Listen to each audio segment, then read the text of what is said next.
Welcome to NYC Now, your source for local news in and around New York City. From WNYC, it's Tuesday, September 23rd. Here's the morning headlines from Michael Hill.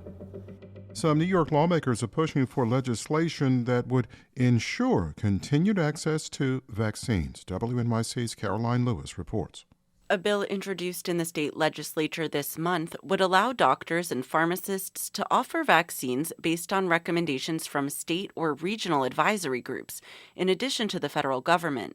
The bill would also require health plans to cover shots recommended by those groups. New York law has long relied on standards set by the Federal Advisory Committee on Immunization Practices.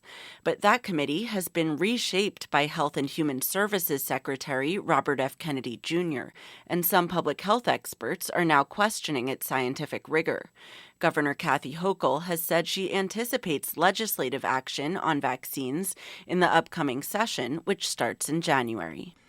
New York City mayoral candidate Zohran Mamdani says he will reschedule a televised town hall hosted by WABC 7 now that its parent company is returning talk show host Jimmy Kimmel to the airwaves.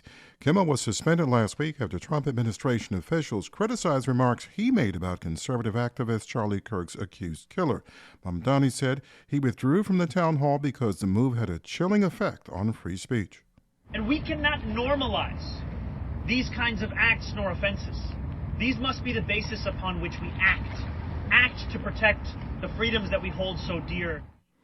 After Disney announced Kimmel would return beginning today, Mamdani reversed course. He says millions of Americans had helped the company find its backbone. New York City is fighting back against a federal plan to roll back key climate protections.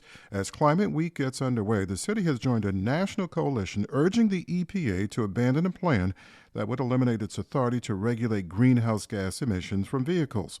Officials say reversing that rule would ignore science, put public health at risk, and increase the frequency of extreme weather, including deadly heat and flooding. The move could also wipe out federal emission standards for vehicles that have been in place for more than a decade. A spokesperson for the EPA did not respond to a request for comment. We're at 66 with clouds right now, a slight chance of afternoon showers and maybe thunderstorms late afternoon. It'll become sunny with a high of 81. It's going to feel like a little bit of summer on the first full day of fall. Thanks for listening. This is NYC Now from WNYC. Check us out for updates every weekday, 3 times a day for the latest news headlines and occasional deep dives. And subscribe wherever you get your podcasts. We'll be back this evening.